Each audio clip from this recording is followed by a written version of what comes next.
Jean 1, 1. Au commencement était la parole était avec Dieu, et la parole était Dieu. Elle était au commencement avec Dieu. Toutes choses ont été faites par elle, et rien de ce qui a été fait n'a été fait sans elle. En elle était la vie, et la vie était la lumière des hommes. La lumière luit dans les ténèbres, et les ténèbres ne l'ont pas reçue. Je lis au verset 9, « Cette lumière était la véritable lumière qui éclaire tout homme venant dans le monde. » Tout homme. Elle était dans le monde, et le monde a été fait par elle, et le monde ne l'a pas connue. Elle est venue chez les siens, et les siens ne l'ont point reçue. Mais à tous ceux qui l'ont reçue, à ceux qui croient en son nom, elle a donné le pouvoir de devenir enfant de Dieu. Donc la parole a donné le pouvoir de devenir enfant de Dieu à tous ceux qui l'ont reçu. Remarquez bien ce qui est écrit là. La parole a donné le pouvoir à tous ceux qui l'ont reçu de devenir enfants de Dieu. Ça veut dire que tous les hommes ont au départ la capacité de devenir enfants de Dieu en recevant simplement la parole que Dieu leur envoie. S'ils ouvrent leur cœur à la parole, à tous ceux qui la reçoivent, la parole comporte en elle-même la puissance, puisque la parole est Dieu, la puissance de transformer quelqu'un et de le faire devenir enfant de Dieu. Et pour ça, une seule chose est nécessaire, la recevoir. Lesquels sont nés non du sang, ni de la volonté de la chair, ni de la volonté de l'homme, mais de Dieu.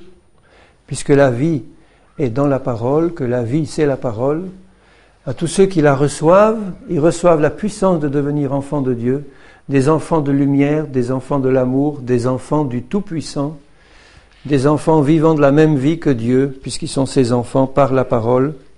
Et la parole a été faite chair. Elle a habité parmi nous, pleine de grâce et de vérité. Et nous avons contemplé sa gloire, une gloire comme la gloire du Fils unique venu du Père. Alors, quel est le nom de la parole? Dites-moi tout haut. Jésus, Yeshua, Jésus le Sauveur. La parole. Tout a été fait par Jésus, par la parole. Jésus est la parole vivante de Dieu. Il est Dieu, il est l'Éternel, il a la vie en lui-même, et cette vie, c'est la parole. Cette vie s'exprime par la parole, mais plus que ça, cette vie est la parole. Dieu est la parole, Jésus est la parole. De toute éternité, il dit un peu plus loin, là d'ailleurs, au verset 18, « Personne n'a jamais vu Dieu, mais Dieu le Fils unique, dit le texte grec, Dieu le Fils unique, qui est dans le sein du Père, c'est lui qui a fait connaître Dieu par la parole. » Alors ça doit nous plonger dans le plus profond respect devant la parole, qui est cette Bible que nous avons dans nos mains, qui est exactement de la même nature, esprit et vie, que le Dieu Tout-Puissant lui-même. Évidemment, pas cette version, c'est la seconde que j'ai là, ce n'est qu'une traduction, mais la parole que Dieu nous a donnée, le texte hébreu, le texte grec, divinement inspiré par le Saint-Esprit, c'est le souffle même de Dieu, le souffle de vie qui est sorti du cœur de Dieu et qui s'est manifesté à nous d'une manière écrite, de même que Jésus s'est manifesté à nous, lui la parole vivante, d'une manière tangible, charnelle. Mais les deux sont un. Les trois sont un, mais Jésus, la parole faite chair, et cette parole écrite, la Bible, sont un. J'aimerais ce soir qu'on est vraiment dans le fond du cœur, mais alors une fois pour toutes, si on n'a pas eu cette révélation que la parole, c'est Dieu. La parole, c'est pas ces choses écrites avec de l'encre sur du papier. Ça, c'est le résultat final que Dieu a montré devant nous. Mais quand vous tenez cette Bible, c'est Dieu lui-même manifesté sous cette forme-là. Et le Saint-Esprit, quand nous la lisons et que nous la méditons, ce Saint-Esprit transfère dans notre esprit cette parole qui sort du cœur de Dieu et qu'il nous a donnée telle qu'il nous l'a donnée. Elle est esprit et vie, lumière. Quand Jésus est venu en chair, il n'a dit que des paroles du Seigneur. Il est la parole vivante, il ne peut pas faire autrement. Toutes les paroles, absolument toutes les paroles qu'il a prononcées dans sa vie étaient des paroles de Dieu, venant du cœur de Dieu. Il n'y a pas eu une seule parole futile de toute sa vie. Enfin, c'est ce que je crois, moi, personnellement. Il n'a pas eu une seule parole de travers, une parole qu'il a laissée échapper par mégarde, une parole qui voulait rien dire. Ça nous arrive à nous assez souvent. Mais nous sommes les enfants du Seigneur, et le Seigneur veut que nous aussi, nous devenions parole du Seigneur. C'est-à-dire, comme Jésus le dit à ses disciples, qu'il l'enseigne constamment, il veut que la parole soit dans nos cœurs et que nos paroles soient des paroles de Dieu qui sortent en permanence. Et pour ça, bien sûr, il faut que nous marchions par l'Esprit. Quand on est dans l'Esprit du Seigneur, on se nourrit de la parole de Dieu, on en remplit nos cœurs, et Jésus dit, c'est de l'abondance du cœur que ta bouche parle. Si tu as le cœur rempli de Jésus et de la parole du Seigneur, qu'est-ce qui va sortir de ta bouche ? Des paroles de Dieu constamment, constamment. Et comme elles sont esprit et vie, ça ne va pas être des paroles purement formelles, des mots, des syllabes, des vibrations. Ça va être quelque chose qui va sortir du cœur de Dieu, qu'il t'a donné par son esprit et sa parole dans ton cœur, qui remplisse ton cœur de sa vie et de sa lumière, et qui sorte de ta bouche comme quelque chose de vivant, une lumière qui va donner la vie et la lumière.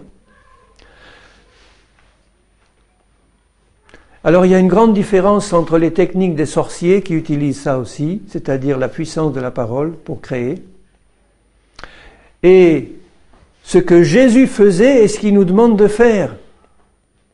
Les sorciers connaissent la puissance de la parole et quand ils lancent une malédiction, ils utilisent des mots et des paroles avec la puissance de Satan, et ces paroles-là, avec l'esprit de mort qui les anime, donnent la mort.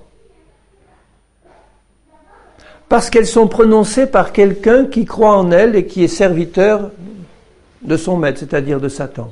Satan utilise, en les tordant, les méthodes du Seigneur pour la mort.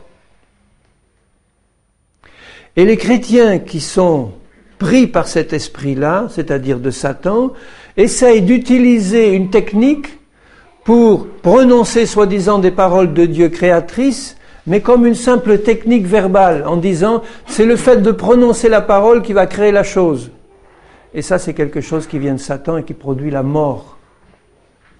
Parce que ça ne vient pas du cœur de Dieu, ça n'a pas été mis dans notre cœur par le Saint-Esprit et la parole du Seigneur, et ça ne sort pas sous l'inspiration du Saint-Esprit comme un fleuve de vie qui sort du cœur pour donner la vie. Je vais vous lire dans Marc 11. Quand nous devenons, nous, sous l'inspiration du Saint-Esprit, des porte-paroles du Seigneur, nous transmettons la parole de vie. Dans Marc 11, au verset 13, apercevant de loin un figuier qui avait des feuilles, il alla voir s'il y trouverait quelque chose.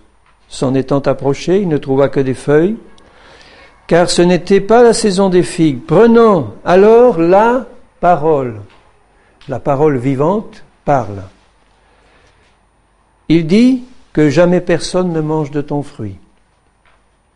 Une simple phrase avec des mots qui sont esprit et vie et qui là ont donné la mort. Parce que c'était une parole de Jésus pour enseigner ses disciples. Il tue le figuier qui ne porte pas de fruits par sa parole qui est une épée, là, de jugement. Donc la parole du Seigneur donne la vie à ceux qui la reçoivent dans leur cœur et qui sont enfants du Seigneur. À tous ceux qui la reçoivent, elle donne le pouvoir de devenir enfants de Dieu et elle transmet la vie. Et à ceux qui ne la reçoivent pas, elle est une parole de mort qui donne la mort, de jugement. Et là, il n'y avait pas de fruit. Alors cette parole, les disciples l'entendirent. Au verset 20, le matin, en passant, les disciples virent le figuier séché jusqu'aux racines. Pierre, se rappelant ce qui s'était passé, dit à Jésus, « Rabbi, regarde, le figuier que tu as maudit a séché. » On dirait qu'il est étonné. Il est tout étonné de voir que cette parole de Jésus avait produit un effet fantastique. Tout sec, du haut en bas. Jésus prit la parole et leur dit, « Ayez foi en Dieu. » Jésus est en train de leur donner une leçon pratique. À ses disciples, il leur dit, et dans le texte grec, c'est « Ayez la foi de Dieu ».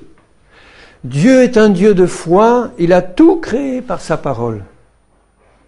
Dieu a créé le ciel, la terre et tout ce qu'il renferme par Jésus qui est la parole. Et par la parole de Jésus, tout a été prononcé et sorti du néant par la parole de Dieu. Quand il nous a recréés à nouveau, nés de nouveau, par sa parole vivante, par Jésus, il nous a fait sortir du néant. Il a créé en nous un être nouveau qui n'avait rien à voir avec ce qu'il y avait avant. Je le répète parce que c'est quelquefois long à comprendre. Il y en a qui sont durs d'entendement et il faut crier à leurs oreilles. Quand Dieu te crée de nouveau, il crée en toi un être nouveau qui n'a rien à voir avec l'ancien. Il crée du néant que tu étais et que nous étions, il crée un être nouveau.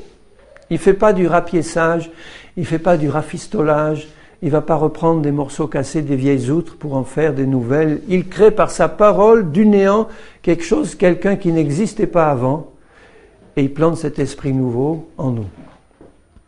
Donc son esprit veut constamment nous rappeler cette réalité et nous apprendre à marcher en nouveauté de vie et non pas dans toutes les habitudes de notre vie passée que nous traînons du passé, de la vieille nature qui a été morte et crucifiée en Christ. Il veut nous apprendre à considérer l'œuvre de Jésus comme une parole qui a créé quelqu'un de nouveau en nous, un être nouveau, un homme nouveau, une femme nouvelle qui habite en toi. Ma sœur, en toi, mon frère. Alors ne te considère plus comme un raté, comme quelqu'un qui a une lourde hérédité sur toi, comme quelqu'un qui traîne un passé pesant. Quand tu es enfant de Dieu, tu as reçu une nature nouvelle, toute neuve, et le Seigneur veut que tu vives dans cette nature par son esprit et sa parole, et que tu la manifestes par sa grâce dans toute ta vie. C'est lui qui le fait, hein. Mais il a besoin que tu crois à tous ceux qui l'ont reçu, c'est-à-dire à tous ceux qui croient. Alors, il dit, ayez la foi de Dieu. Dieu a tout créé par sa parole. Pourquoi ? Parce que c'est un Dieu de foi, donc quand il dit quelque chose, il ne doute pas dans son cœur. C'est impossible. Quand Jésus prononce une parole, il n'y a jamais eu l'ombre d'un doute. Vous voyez Jésus devant le figuier, prononçant une parole, et puis, non, jamais, c'est impensable. Il a toujours dit des choses avec une foi parfaite et il a voulu enseigner à ses disciples à faire de même là. Ayez la même foi que celle de Dieu ou la même foi que moi. Et comme c'est un don de Dieu, Jésus rend responsable ses disciples de ne pas avoir cette foi-là. Puisque quand quelqu'un veut te faire un cadeau, que tu n'as justement pas la chose qui te manque et qu'il y a quelqu'un qui veut te donner ce qui te manque, qui est responsable si tu l'as pas ? C'est toi ou celui qui veut te donner le cadeau ? Jésus veut donner la foi à ses enfants. Il veut me la donner en abondance, il veut te la donner à toi pour que tu crois à sa parole. La foi est un don de notre Papa Céleste, comme tous les dons qui nous viennent d'en haut. C'est pas nous qui produisons la foi. Sinon, c'est une foi humaine qui vient de nos habitudes qu'on a dans le monde. On peut l'avoir, celle-là aussi. Mais la foi de Dieu, c'est un don de Jésus, du Seigneur.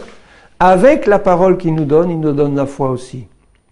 Il dit donc à ses disciples, il faut que votre cœur soit rempli de la même foi que la mienne. Et il ajoute, Je vous le dis en vérité, si quelqu'un dit à cette montagne, ôte-toi de là et jette-toi dans la mer. Donc il dit bien, voilà, tu vois, tu vas prononcer une parole. Et pour que cette parole produise un effet, et s'il ne doute pas dans son cœur, pas dans sa tête, dans son cœur, mais s'il croit que ce qu'il dit arrive, il le verra s'accomplir. Parce que ce qu'il dit, il parle à ses disciples, ce qu'il dit viendra d'un cœur qui est rempli de la parole du Seigneur. Il ne s'agit pas de jouer ou de faire le cirque chrétien en prononçant des paroles comme ça pour voir ce qu'elles vont donner. Mais simplement parce qu'on a l'esprit rempli de la parole du Seigneur et qu'on est sous la direction du Saint-Esprit. Jésus a fait ça parfaitement guidé par la volonté du Père et la volonté du Saint-Esprit. Il n'a pas fait ça pour montrer sa puissance ou voir ce qui allait se passer. Il l'a fait parce qu'il y avait une nécessité spirituelle. Le Père voulait enseigner quelque chose aux disciples et Jésus est entré dans la volonté du Père. Il a prononcé cette parole et il a montré à ses disciples comment eux devaient faire. C'est-à-dire, faites comme moi, il leur dit. Ayez votre cœur rempli de la connaissance de la parole vivante, donc de la volonté du Père, et que cette parole, sous la direction du Seigneur, devant la nécessité qui est devant vous là, qu'il avait rencontré lui, que cette parole sorte de votre cœur avec une foi parfaite. Donc ça ne peut être le cas que si nos cœurs croient ce que Jésus dit. Et quand nous tenons cette parole-là, moi je dis Seigneur, la plus grande révélation que tu m'as donnée, une des plus grandes en tout cas, c'est que ce livre est la parole éternelle de Dieu. Pas cette traduction, mais cette Bible-là, si la traduction est fidèle et bonne, nous pouvons recevoir l'esprit de cette parole qu'il a inspirée, nous pouvons recevoir la compréhension de la signification, mais c'est encore mieux quand on arrive à la recevoir dans le texte, mais enfin le Saint-Esprit nous donne la pensée du Seigneur, là quand c'est bien traduit selon les textes. Mais il faut être prudent, comparant d'autres versions, et puis disons, Seigneur, donne-moi en tout cas par ton esprit ce que tu as voulu dire dans ta parole. Et je la reçois avec un cœur ouvert, et cette parole va pénétrer au fond de mon cœur, et là, comme elle est esprit et vie, elle va me donner la vie et la foi, et elle va remplir mon cœur, et elle est en réserve pour les jours où je vais devoir l'employer, conduit par le Seigneur. Elle est créatrice. C'est formidable ce qu'il a fait le Seigneur là. Une parole créatrice de vie qui nous donne comme un cadeau, avec la foi nécessaire, pour l'utiliser sous la direction de son esprit pour collaborer à son œuvre comme Jésus a fait avec le Père. Sous la direction du Saint-Esprit, parfaitement obéissant à la volonté du Père. Comme Jésus l'a fait, je ne fais rien de moi-même, mais je fais tout ce que le Père me montre. Nous qui sommes les enfants du Seigneur, nous ne devons rien faire de nous-mêmes, mais être prêts à agir exactement comme le Seigneur nous le montre, parce que notre cœur est rempli de la connaissance de sa parole. Et nous sommes conduits par son esprit. Et quand la nécessité de parler vient, nous ne disons pas des paroles en l'air, nous disons une parole qui vient du cœur de Dieu, qu'il a placée dans nos cœurs par sa parole, et qui sort avec l'onction et l'inspiration du Saint-Esprit et qui produit la vie du Seigneur. C'est ce que je demande à mon Père Céleste. Pour moi-même, je dis Seigneur, remplis mon cœur de ta parole. Révèle-moi ta parole dans mon cœur. Illumine les yeux de mon cœur. Constamment, ouvre mon cœur à ta parole. Pourquoi ? Parce que elle produit la vie en moi. Elle me transforme selon l'image de Jésus. Et elle produit la vie autour de moi parce que quand je la prononce avec la foi de Dieu, immanquablement elle produit la vie. La délivrance, la guérison, le salut. Et s'il ne doute pas dans son cœur, un cœur qui doute, c'est encore un cœur où la parole n'a pas rempli complètement tous les espaces disponibles. Un cœur qui doute, c'est un cœur où il y a une place pour la parole de Dieu et une place pour la parole des hommes. Oui, Dieu a dit, mais... Une parole qui vient de Satan, puisque les pensées de Satan sont celles des hommes. Dieu a dit, mais, dans le fond, est-ce que c'est bien vrai ce qu'il a dit ? Un cœur qui doute est un cœur où la foi de Dieu ne règne pas, donc la parole qu'il va prononcer ne va pas produire d'effet. Elle sera complètement inutile. Et vous vous rendez compte, c'est toujours la parole du Seigneur. Pour que la parole de Dieu produise un effet, Jésus nous le dit là, il faut que nous la prononcions par la bouche et que notre cœur croie en totalité, sans douter.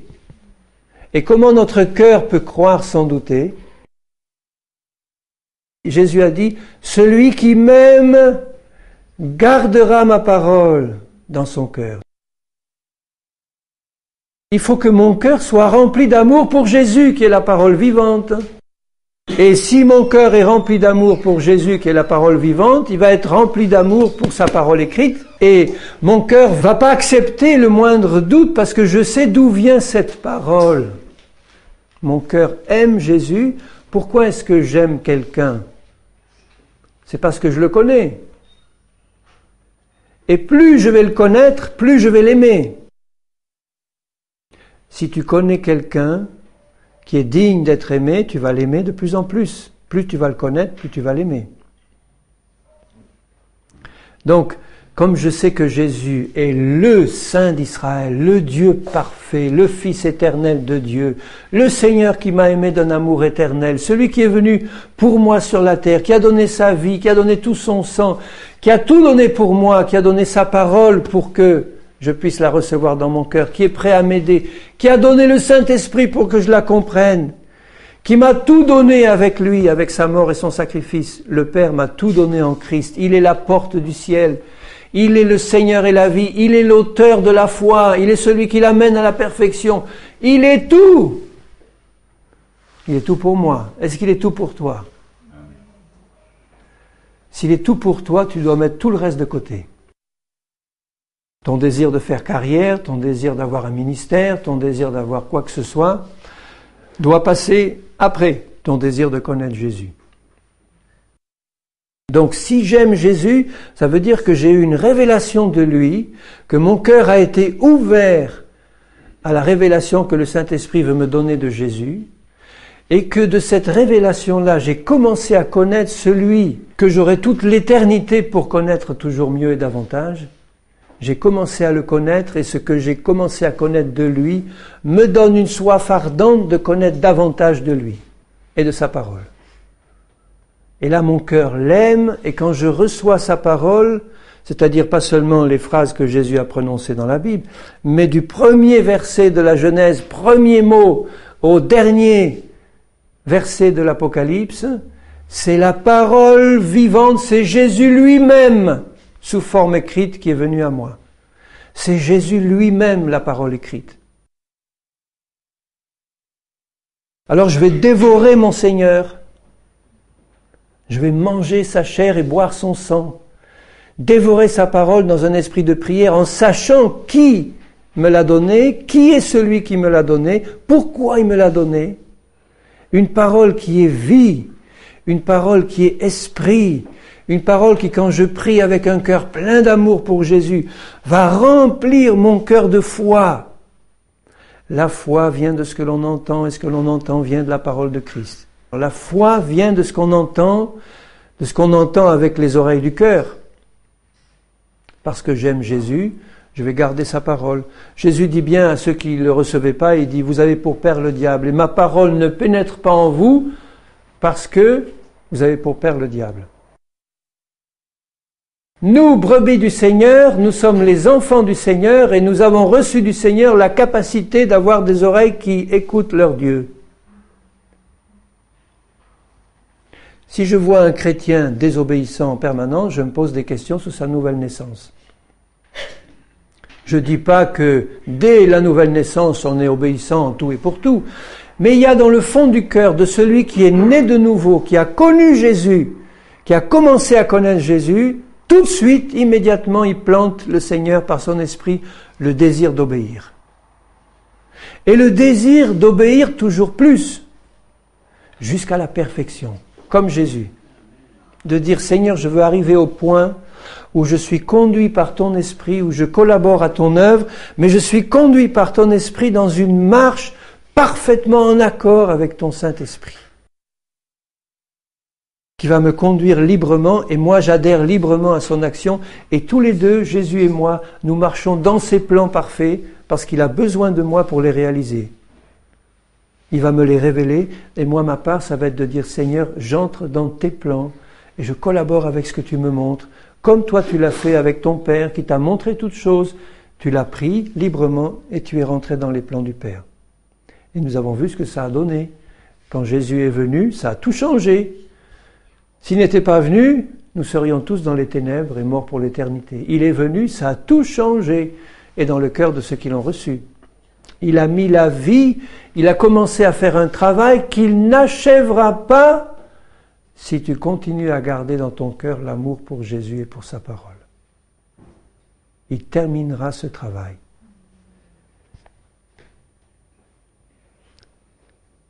S'il ne doute pas dans son cœur, mais croit que ce qu'il dit arrive, il le verra s'accomplir. Il le verra. Amen. Mais oui, il le verra. Amen. Amen.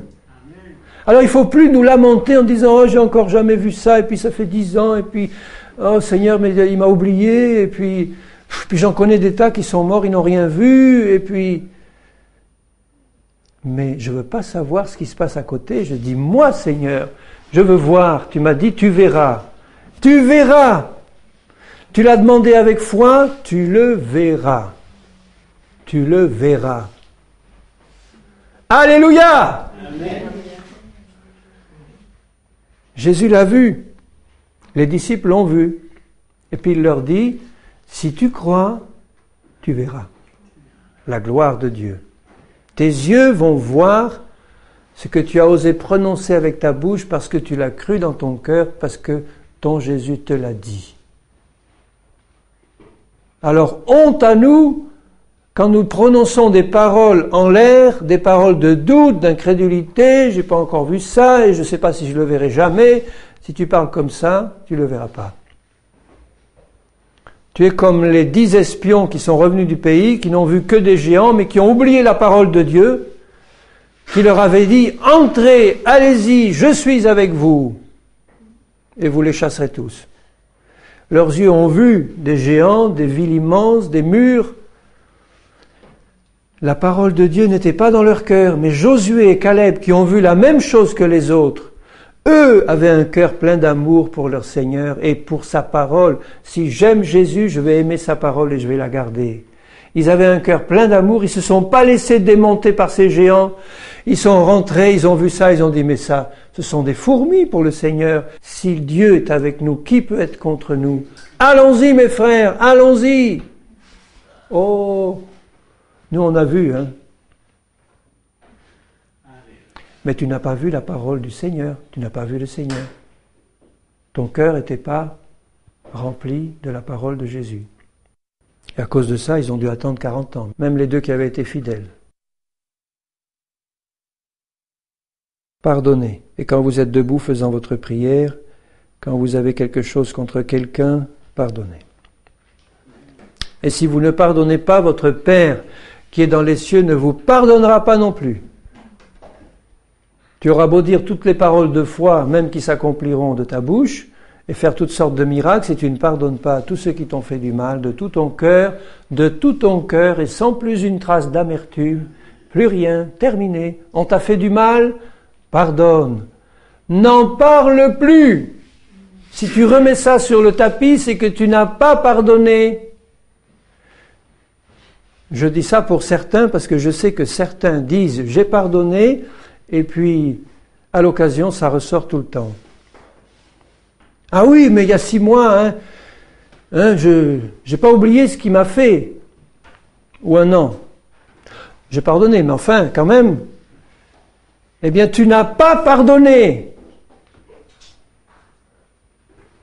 Vous imaginez Dieu faisant ça pour nous, en disant à notre entrée du ciel, mon fils, ma fille, j'ai tout pardonné, rentre.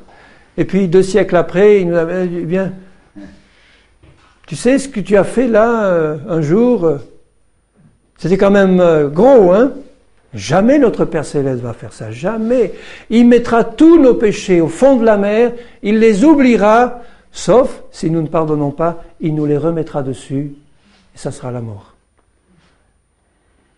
Vous voyez comment le Seigneur met l'accent dans son enseignement sur la nécessité d'avoir un cœur rempli du Seigneur, rempli d'amour pour Jésus, rempli d'amour pour sa parole. Et quand j'ai le cœur rempli d'amour pour Jésus, je sais qu'il m'a pardonné. Et moi, je ne vais pas pardonner à ceux qui m'ont fait du mal. Je vais encore parler des choses qu'on m'a faites avec aigreur, avec amertume.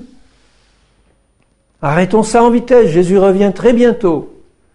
Jésus revient bientôt. Les amers et ceux qui ont le cœur plein d'amertume et de rancœur ne seront pas enlevés. Arrêtons. Il faut arrêter tout de suite. Et j'espère qu'en disant ça, je mets la crainte du Seigneur dans votre cœur, parce qu'il y en a trop de chrétiens que j'entends se plaindre et murmurer contre l'un ou contre l'autre, avec de l'amertume et de la rancœur. Stop! Si vous m'entendez un jour parler avec amertume de quelqu'un, dites-moi, tu te rappelles ce que tu as dit l'autre jour? Arrêtons de nous plaindre. Ça remplit notre cœur d'autre chose que la parole vivante du Seigneur. Jésus ne s'est jamais plaint de personne. Il a ouvertement critiqué les pharisiens, non pas parce que il lui tapait sur les nerfs et qu'il avait besoin de se défouler, pas du tout, mais parce que c'était leur intérêt spirituel, c'était la nécessité spirituelle que ces pharisiens reçoivent au moins une fois dans leur vie une parole qui était un marteau qui brise cette carapace qui était la leur, ou une épée qui tranchait entre l'âme et l'esprit pour leur faire connaître ce que le Dieu vivant avait dans son cœur pour eux. Race de vipères, repentez-vous. Quand il dit ça, c'est pour que l'amour du Seigneur pénètre dans cette carapace. C'était une parole de vie qui était destinée à les amener à la repentance. Dans Hébreux 4. Alors nous sommes grandement responsables de remplir nos cœurs de la parole de Jésus et de foi qui vient du Seigneur. Il faut arrêter de se lamenter en disant « j'ai pas de foi, j'ai pas beaucoup de foi, j'ai pas assez de foi ». Disons au Seigneur « Seigneur, je désire avoir une grande foi, comme celle du centurion ». Jésus a admiré la foi du centurion en disant « Même en Israël, je n'ai pas vu une aussi grande foi ». Quand ses disciples étaient remplis de crainte, Jésus leur disait « Mais où est votre foi? Homme de peu de foi, pourquoi avez-vous douté? Où est votre foi ?» Il ne leur faisait pas des compliments. Hein. Jésus ne me fera jamais des compliments quand il me verra douter, quand il me verra craindre ou douter de ce qui va arriver ou de sa puissance ou quoi que ce soit ou de sa parole. Il va me faire des reproches.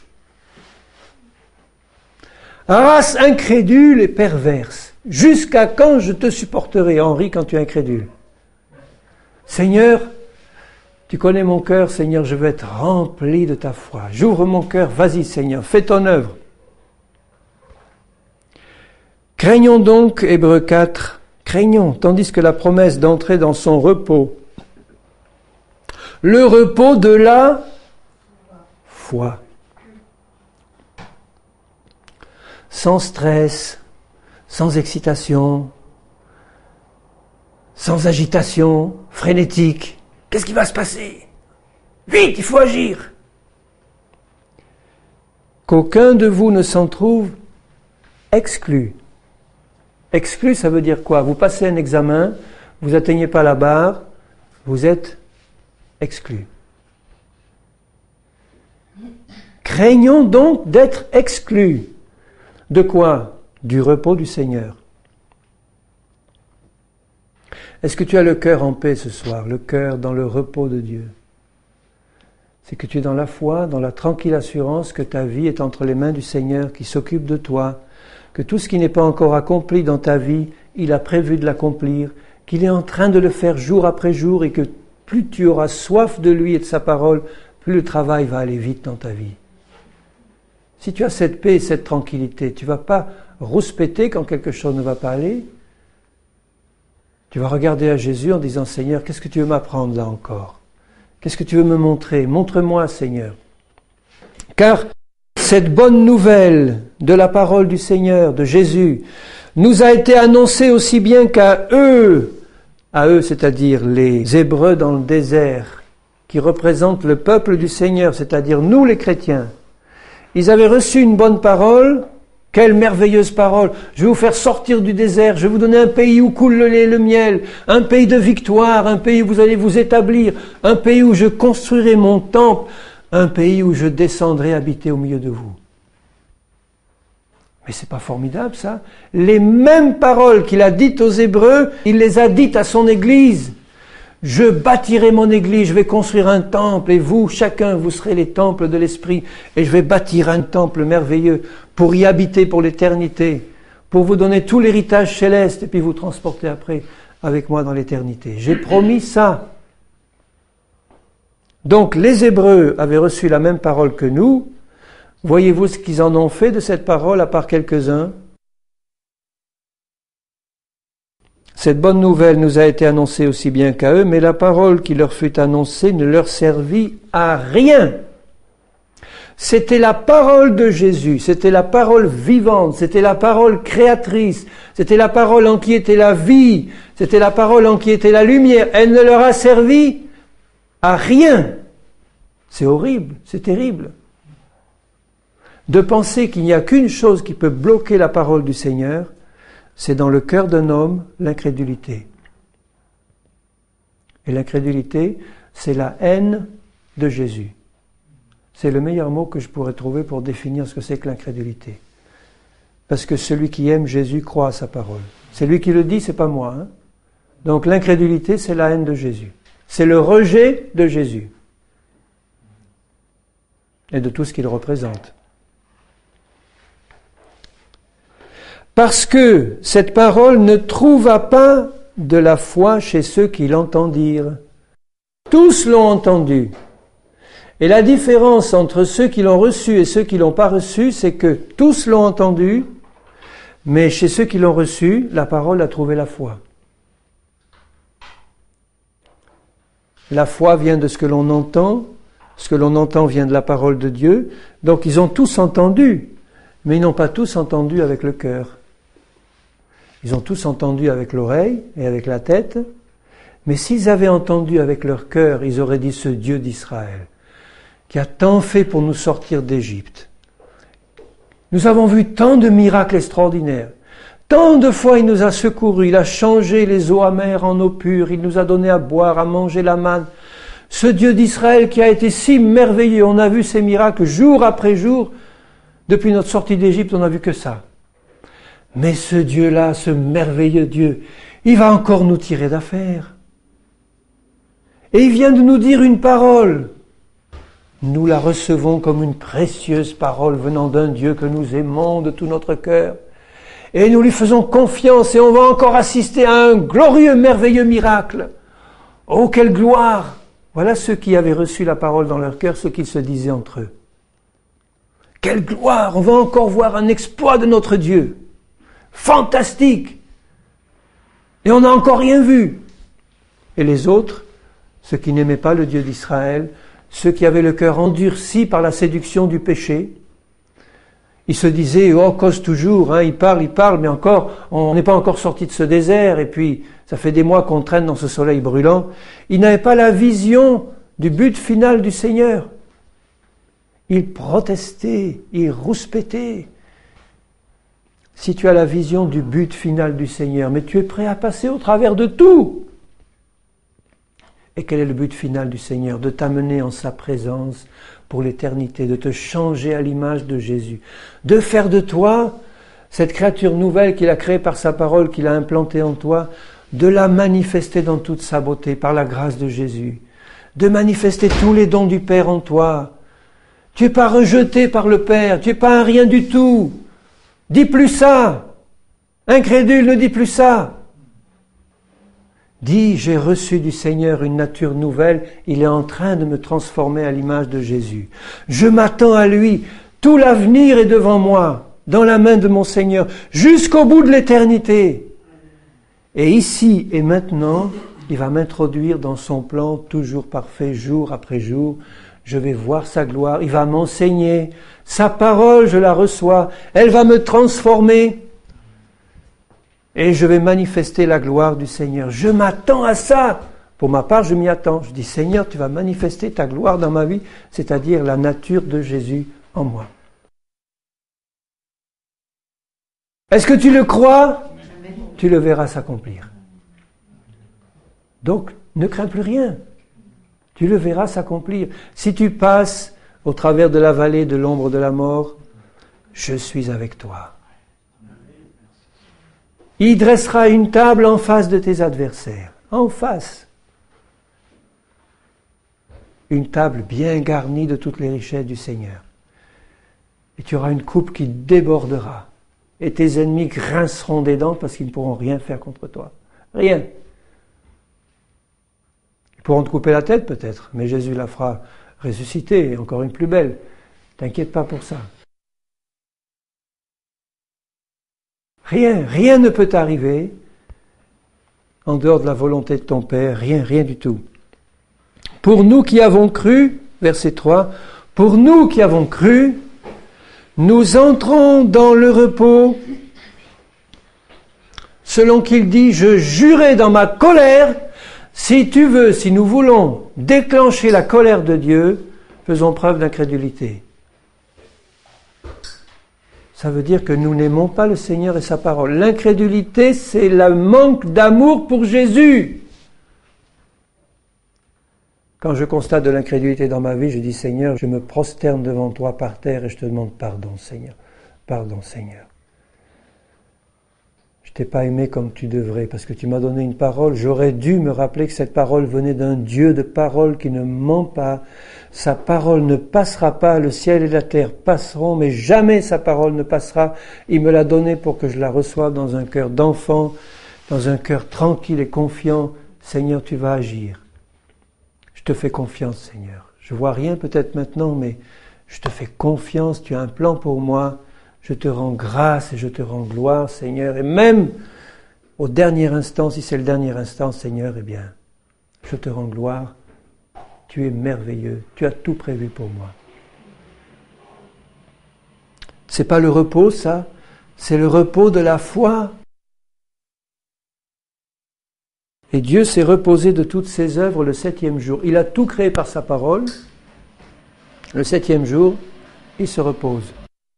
Et nous sommes, où nous devons être, en permanence dans un 7e jour de sabbat. Lundi, c'est le sabbat. Mardi, le sabbat. Mercredi, jeudi, vendredi, samedi, dimanche, c'est le sabbat de Dieu. Le repos de la foi de celui qui croit en un Jésus qui l'aime, qui l'aime et qu'il aime.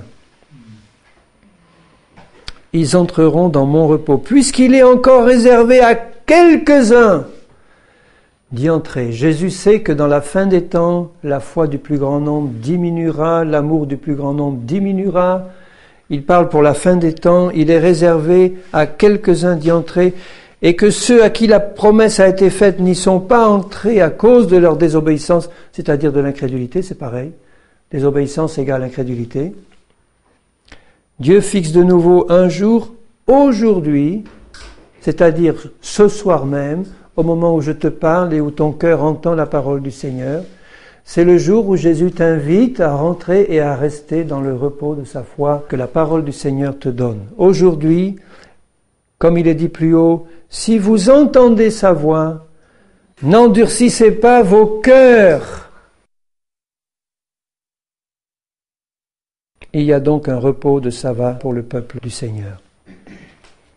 Jésus voudrait que ce soir, nous tous qui sommes là, qui entendons sa parole, nous puissions entrer dans un repos, mais pas un repos de paresseux qui ne fait plus rien, un repos de Dieu, c'est-à-dire Jésus était en permanence dans le repos de Dieu, et vous voyez l'activité qu'il a eue pendant son ministère.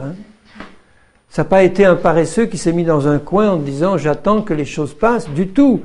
Il était constamment dans la plus grande activité qui correspondait au ministère que son Père lui avait demandé de faire, mais dans le repos du Seigneur, il a pu accomplir l'œuvre que le Père lui donnait d'accomplir. Ce repos, nous ne pouvons l'avoir que si nous avons compris que cette parole qui est esprit et vie, quand nous la recevons dans le cœur, elle a le pouvoir de nous changer et de nous rendre héritiers de tout l'héritage du Seigneur. À ceux qui l'ont reçu, elle a donné le pouvoir. Alors dis plus que tu es incapable, dis que si tu as reçu la parole de Dieu dans ton cœur, cette parole t'a donné le pouvoir de devenir ce que tu n'étais pas avant, c'est-à-dire un enfant de Dieu. Et de devenir tout ce que Jésus a prévu que tu sois, à une condition, que tu reçoives cette parole dans ton cœur. Ne sois donc plus incrédule, mais crois en recevant la parole du Seigneur. Cette parole te donne le pouvoir de devenir ce que tu n'es pas encore. Et ça se fera par la puissance de Dieu. Tout ce que Jésus te demandera, c'est de rester dans ce repos de la foi, de garder sa parole dans ton cœur par la foi et d'entrer dans ses œuvres selon la direction de l'Esprit, mais dans le repos de la foi, parce que tu entres dans le plan du Seigneur. Tu sais qu'il est en train de faire dans ta vie ce qu'il a promis qu'il va faire. Dans le repos. Alléluia. Dans le repos. Je vais encore lire quelques passages dans Jean. Jean est rempli de références sur la puissance de la parole vivante du Seigneur. C'est partout dans la Bible, mais je dirais plus particulièrement dans Jean. Je les lis. Dans Jean 6, verset 63, c'est l'esprit qui vivifie, la chair ne sert de rien. Les paroles que je vous ai dites sont, il dit pas elles apportent la vie, il dit elles sont esprit et vie. Donc quand tu reçois la parole de Jésus dans ton cœur, tu reçois la vie de Dieu. Avec toute sa puissance, simplement parce que tu la gardes dans ton cœur plein d'amour pour Jésus. Tu reçois la vie. Mais il y en a parmi vous quelques-uns qui ne croient pas. Jésus savait dès le commencement qui étaient ceux qui ne croyaient pas et qui était celui qui le livrerait. Quand il dit aux 12, vous aussi, vous ne voulez pas vous en aller parce que ça devient un peu dur ce que vous entendez. Simon-Pierre lui dit, Seigneur, mais à qui irions-nous? Tu as les paroles de la vie éternelle. Jésus est la parole vivante, toute parole qui sort de lui est esprit et vie. Il a les paroles de la vie éternelle. Mais quand j'ai mon cœur plein d'amour pour Jésus, mais je reçois une vie, mais alors une vie puissante, abondante, qui va produire des miracles, des transformations fantastiques. Dans Jean 8, un peu plus loin, au verset 37, je sais bien que vous êtes la postérité d'Abraham, il leur dit, mais vous cherchez à me faire mourir parce que ma parole ne pénètre pas en vous. Ma parole ne pénètre pas en vous. Et pourtant, il voudrait qu'elle pénètre en eux, mais elle ne pénètre pas.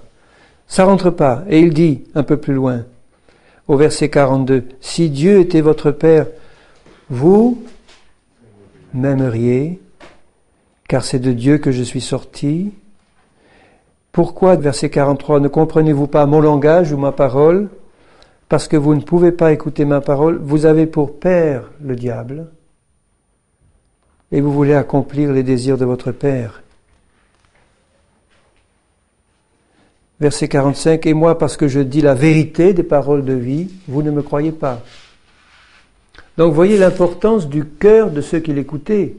Il part du principe qu'une brebis du Seigneur a un cœur prêt à s'ouvrir à la parole de Jésus. Ça, c'est clair et net pour lui. Clair et net. Au chapitre 10, un peu plus loin, et au verset 3, les brebis entendent sa voix. Il appelle par leur nom les brebis qui lui appartiennent, il les conduit dehors, etc. Les brebis entendent sa voix. Et les brebis le suivent parce qu'elles connaissent sa voix. Elles ne suivront pas un étranger qui leur dit des paroles qui ne sont pas des paroles de Jésus. Elles fuiront loin de lui parce qu'elles ne connaissent pas la voix des étrangers. Moi, ça me fait du bien d'entendre ça. Je dis, Seigneur, je sais et tu sais que je suis ta brebis. Tu m'as promis que j'entendrais ta voix. J'ai l'amour pour toi dans mon cœur, je sais que je vais entendre ta voix. Je sais, Seigneur. Ça, je te bénis pour ces paroles. Un peu plus loin, chapitre 14, verset 1. Que votre cœur ne se trouble pas, croyez en Dieu et croyez en moi. La paix du sabbat. Au verset 10, les paroles que je vous dis, je ne les dis pas de moi-même, et le Père qui demeure en moi, c'est lui qui fait les œuvres. Croyez-moi, je suis dans le Père, et le Père est en moi. Croyez à cause de ses œuvres. En vérité, je vous le dis, celui qui croit en moi fera les œuvres que je fais. Bon, il annonce donc que nous sommes destinés à faire ce que Jésus a fait, à être comme lui. Et il dit un peu plus loin, au verset 23, « Si quelqu'un m'aime, il gardera ma parole. Mon Père l'aimera, nous viendrons à lui, nous ferons notre demeure chez lui. Celui qui ne m'aime pas ne garde pas mes paroles. » Alors vous voyez comme les choses sont vraiment simples avec Jésus. Tout est une question d'amour entre toi et lui. Tu peux dire, mais j'ai encore rien compris ou pas grand-chose de la parole du Seigneur, mais c'est pas ça qui compte. Tu as un Seigneur tout-puissant qui, par le Saint-Esprit, te révélera toutes choses. Quand il prie à la fin dans Jean 17, Seigneur, sanctifie-les par la vérité, par ta vérité, ta parole est la vérité. Ta parole sainte que tu leur as donnée, ils vont la recevoir simplement avec un cœur qui t'aime. Ils vont la garder et elle va faire une œuvre de foi, de sanctification, de création de tout ce que tu n'as pas encore. Mais comment est-ce qu'on peut ne pas avoir l'amour de Jésus dans le cœur quand on est sa brebis? C'est pas possible. Comment est-ce que des chrétiens peuvent continuer à désobéir régulièrement au Seigneur et à persévérer dans la désobéissance en sachant que cette désobéissance endurcit leur cœur, met de l'incrédulité dans leur cœur, les écarte d'un Seigneur qui les a tellement aimés et qui voudrait construire dans leur vie quelque chose de tellement glorieux? Comment est-ce que des chrétiens, des enfants de Dieu nés de nouveau, peuvent persévérer dans la désobéissance? Expliquez-moi ça. Moi, j'arrive pas à comprendre. Je constate que dans ma vie, il y a des réactions de désobéissance. Et que je suis obligé de m'humilier devant le Seigneur. Mais immédiatement, le Saint-Esprit me parle et me dit, « Tu as vu ce que tu viens de faire là, Seigneur? Oh Seigneur, pardonne-moi, je t'en supplie. Vite, Seigneur, que ton sang efface. Je me relève et je m'en vais encore avec toi en avant. Tout de suite. Fais ton œuvre en moi. » Et je continue à prier. Je dis, Seigneur, fais ton œuvre. Il faut qu'elle soit parfaite. C'est le désir de mon cœur. Seigneur, moi je veux te bénir de tout mon cœur parce que tu nous as donné la vie par ta parole. C'est une parole qui donne la vie à ceux qui la reçoivent. Tu nous rends responsables, Seigneur. Je sais que ton esprit, tu le dis dans Jean au début, Seigneur, tu dis cette lumière, tous les hommes l'ont vue. Elle est venue briller devant le cœur de tous les hommes. Il y en a qui l'ont acceptée, il y en a qui l'ont rejetée. Seigneur, je te prie que tu fasses dans mon cœur un travail toujours plus profond par ta parole sainte. Que tu mettes dans mon cœur, Seigneur, la crainte de ta parole et de toi, Seigneur. De tout mon cœur, je te demande de faire une œuvre profonde dans mon cœur. De tout mon cœur, je te demande une révélation de ta parole dans mon cœur. De tout mon cœur, je te demande, Seigneur, que tu remplisses toujours plus mon cœur d'amour. Parce que je te le demande, Seigneur, tu dis que tu déverses par le Saint-Esprit ton amour dans nos cœurs. Tu l'as déversé, déverse-le encore, Seigneur. Un amour ardent qui vient de la connaissance toujours plus grande de Jésus, de son œuvre et de toi, Père Saint. Seigneur, je voudrais passer un moment devant toi dans la prière pour que tu agisses dans nos cœurs par ton Esprit. Que tu nous donnes, Seigneur, vraiment dans le fond de notre cœur, le désir constant d'avoir de toi une révélation toujours plus grande et de ta parole sainte parce qu'elle est esprit et vie, elle donne la vie à ceux qui la reçoivent. Seigneur, mon cœur est ouvert ce soir pour recevoir ta parole, pour recevoir Jésus. Et Seigneur Jésus, je te demande d'agir dans les cœurs de tes enfants, pour nous transformer. Tu l'as promis, Seigneur, tu nous as donné le pouvoir de devenir enfants de Dieu quand nous recevons ta parole. Seigneur, je la reçois de tout mon cœur. Je la reçois et je veux la recevoir davantage. Donne-moi maintenant le pouvoir de devenir ce que je ne suis pas encore. Fais une œuvre parfaite dans mon cœur, Père Saint éternel. Fais une œuvre dans le cœur de tes enfants qui sont là. Change-nous à l'image de Jésus. Pardonne mes manquements, Seigneur, pardonne. Pardonne tout ce qui t'attriste, pardonne constamment, Seigneur. Je te prie que tu fasses une œuvre parfaite. Parfaite pour ta gloire, Jésus. Je veux manifester les œuvres de Jésus. Je veux parler comme Jésus. Je veux aimer comme Jésus. Je veux prononcer les paroles de Jésus, faire les œuvres et les actions de Jésus. Père Saint, je veux le faire conduit par ton esprit, dans l'esprit de Jésus-Christ, pour la gloire de ton nom. Et je crois que tu vas le faire parce que tu l'as promis. Mes yeux le verront et je te bénis de tout mon cœur, Seigneur. Je te bénis pour cette grâce. Tu nous donnes d'avoir accès à cette grâce par la foi. Sois remercié, Seigneur. Fais une œuvre puissante, Seigneur. Pardonne l'incrédulité de nos cœurs, Seigneur. Ôte-la en remplissant nos cœurs par la révélation de ta parole. Père éternel, au nom de Jésus, Seigneur. Amen, amen.